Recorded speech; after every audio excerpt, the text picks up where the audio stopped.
La croissance économique au sein de l'UEMOA devrait demeurer à 7% cette année. Parole des chefs d'État membres de l'Union. Le Cameroun abrite la foire internationale de Douala pour le développement, un événement annuel qui dure 17 jours.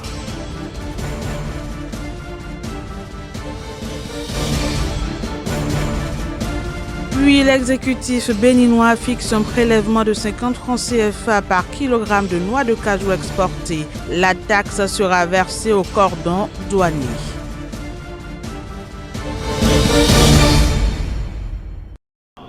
La Côte d'Ivoire a abrité le sommet des dirigeants des pays membres de l'UEMOA.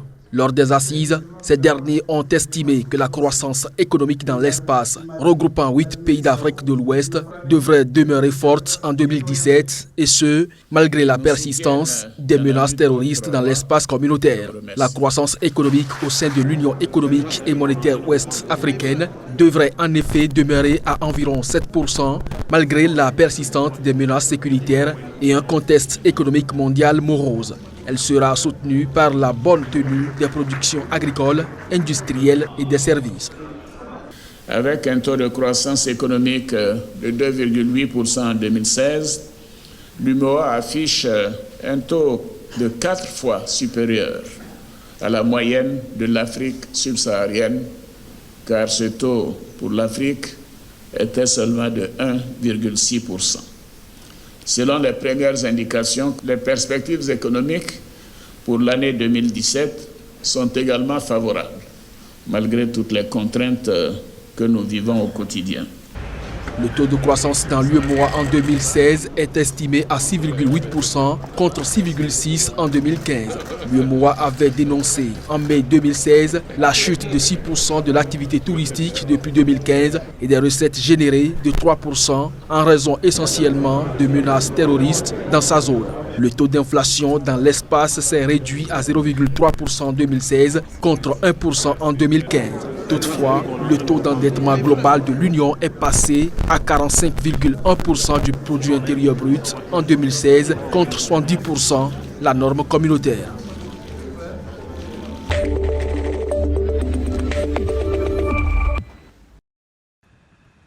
Ouverture d'une nouvelle brasserie à Abidjan. Créée par le groupe néerlandais Heineken, la nouvelle usine vient ainsi mettre fin au monopole régnant depuis 50 ans dans le secteur de la brasserie en Côte d'Ivoire. Un monopole détenu jusque-là par le groupe viticole français Castel, très implanté en Afrique francophone. L'usine a été inaugurée par le vice-président ivoirien Daniel Kabla-Dankan et son premier ministre Amadou Gon Coulibaly.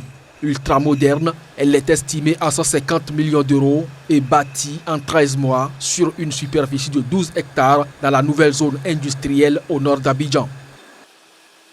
On a identifié en Côte d'Ivoire un projet vraiment intéressant parce que c'est un projet dans une économie en pleine croissance qui se rapproche de l'émergence jour après jour et une croissance d'environ 8% par an, ce qui est quand même énorme pour une économie de la région subsaharienne. Fruit d'une coopération entre le groupe franco-japonais CFAO, spécialisé dans la distribution en Afrique, et le brasseur néerlandais Heineken, Brassivoire, la nouvelle usine va produire 1,6 million d'hectolitres par an sur un marché de 2,7 millions d'hectolitres. La construction de cette nouvelle brasserie scelle l'entrée du groupe Heineken en Côte d'Ivoire. La co-entreprise Brassivoire est détenue à 51% par Heineken et à 49% par la CFAO. Elle emploie dès son démarrage 200 personnes.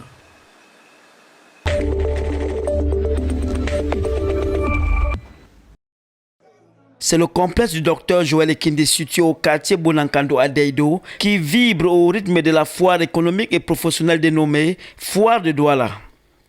C'est une foire qui a pour objectif de réunir chaque année depuis 8 ans les opérateurs locaux face aux industriels des pays développés. Donc c'est une plateforme d'échange d'abord et de transactions ensuite. Un événement organisé par Jean-Jacques Ekindi, le président du mouvement progressiste, sous la houlette de la Société d'organisation de foires et d'expositions, avec le parrainage de la ville de Douala et la Chambre de commerce, d'industrie et des mines du Cameroun. Cette foire internationale de Douala pour le développement est une occasion unique de sentir le marché et de faire des affaires. Avec la réhabilitation des programmes institués par l'État, l'UNVDE met encore le Ndop sur le marché. Donc nous sommes venus pour faire la promotion du riz local Ndop. Pendant plusieurs jours, les visiteurs pourront apprécier les produits locaux et internationaux. Vous savez que nous sommes dans les accords APE depuis un temps, le Cameroun et l'Union européenne, ce qui suppose le démantèlement des barrières douanières. Il faudrait donc que le Camerounais, les producteurs camerounais améliorent le Made in Cameroun, et cela ne peut passer que par l'acquisition des technologies et des outils, des machines nouvelles. C'est ce que nous faisons à la foire. Pour cette édition, la foire multisectorielle a pour thème retenu « Développement dans le cadre des APE, de la GOA et des accords commerciaux internationaux ».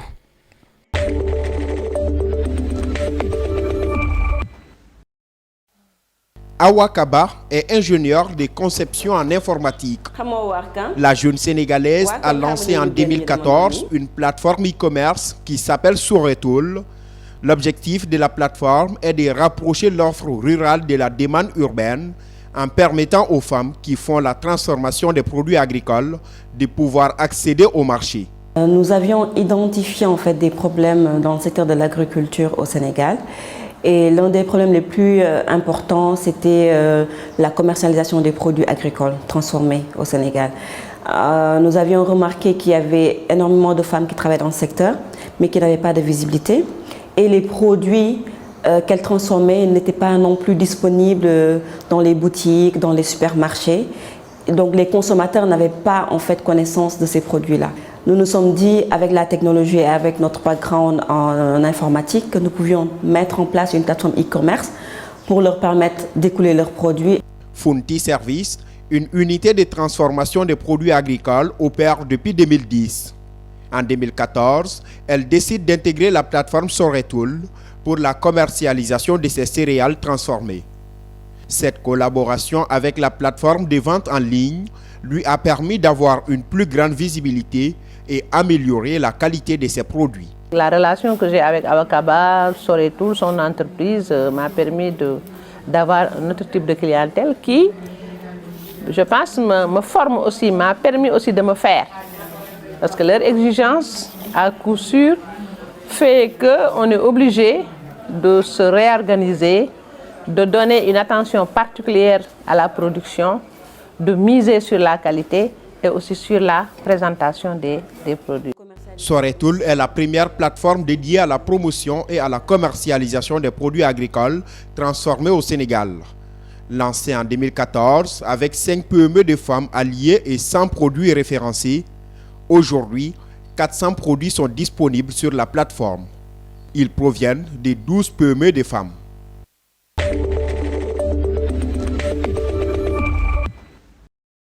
Le kilogramme de noix de cajou destiné à l'exportation est désormais assujetti à une taxe de 50 francs CFA au Bénin.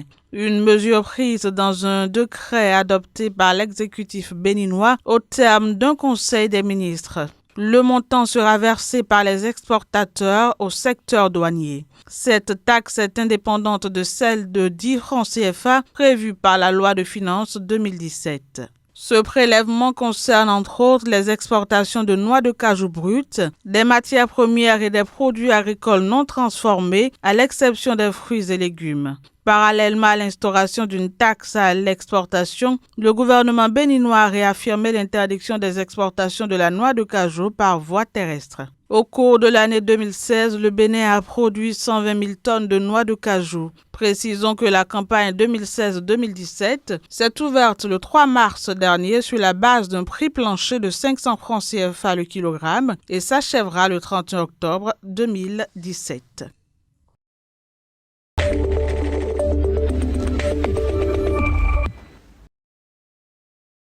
Promouvoir le développement de la filière fruits et légumes au Togo et son exportation vers l'Europe, cette préoccupation qui a fait l'objet d'une mission d'évaluation du COLEA-CP en janvier dernier donne lieu à une rencontre internationale de 3 jours à Lomé. Ce que nous observons aujourd'hui, c'est que des opportunités de marché, il y en a. Et elles existent sur plusieurs niveaux. Elles existent sur les marchés domestiques, sur le marché intra-régional, mais également sur les marchés internationaux. Tous les indicateurs sont au vert en termes de croissance. Et donc il nous paraît fondamental aujourd'hui de faire en sorte que, premièrement, le cadre de prérequis en matière sanitaire et phytosanitaire soit rempli, mais deuxièmement, qu'on amène aussi la réflexion sur un niveau de compétitivité de ces filières. Parce que la réflexion ne peut plus s'effectuer sur une base isolée, nationale, voire même régionale, mais dans un contexte d'offres ultra compétitives, mondialisées.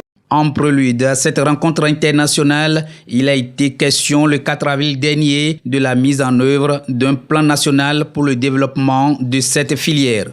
Le groupe des États d'Afrique, des Caraïbes et du Pacifique a pris l'initiative d'attirer l'attention de nos États sur les changements des réglementations de l'UE auxquels les pays de la sous-région doivent faire face à partir de l'année 2019.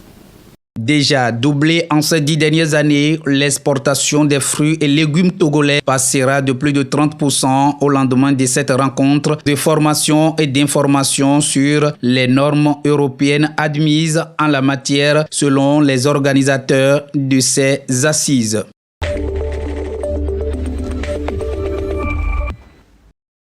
Au Nigeria, le président Muhammadu Buhari a lancé le plan de redressement et de croissance économique. Il s'agit d'un plan qui comprend des mesures visant à sortir le pays de la récession. Le chef de l'État, s'exprimant en marge d'une rencontre du Conseil exécutif fédéral récemment tenue à Abuja, a réitéré l'engagement de son administration à faire du pays, qui est actuellement un consommateur, un producteur net de biens et de services. Le plan entre dans le cadre de l'agenda de l'exécutif qui a pour objectif de sortir l'économie de la récession dans laquelle elle est actuellement plongée. Le gouvernement nigérian y inscrit des mesures nécessaires pour assurer la sécurité alimentaire et booster les investissements dans les secteurs de l'énergie, du transport et des infrastructures. Le document dresse une feuille de route qui vise à faire renouer l'économie à la croissance avec une projection de 7% à l'horizon 2020. Dévoilé au mois de mars dernier, le plan nigérian de redressement et de croissance économique contient au total 60 mesures.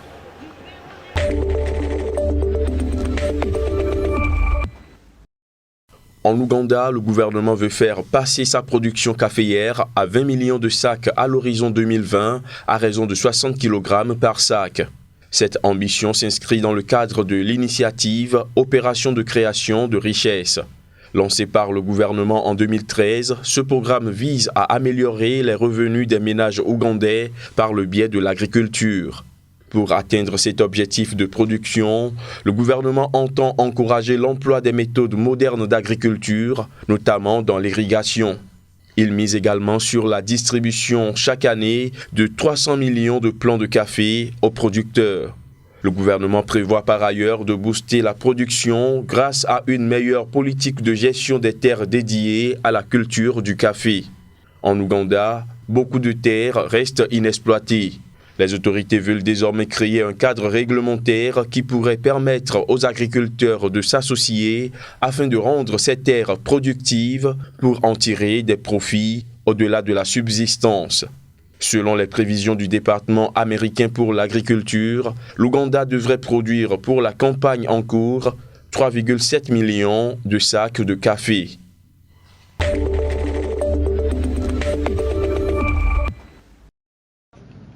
Mauvaise nouvelle pour plusieurs pays producteurs de pétrole. Un rapport publié par l'agence de notation américaine Fitch révèle que le baril devrait terminer l'année à une moyenne de 52,50 $, exerçant une pression continue sur les budgets de la plupart des producteurs en Europe de l'Est, au Moyen-Orient et en Afrique.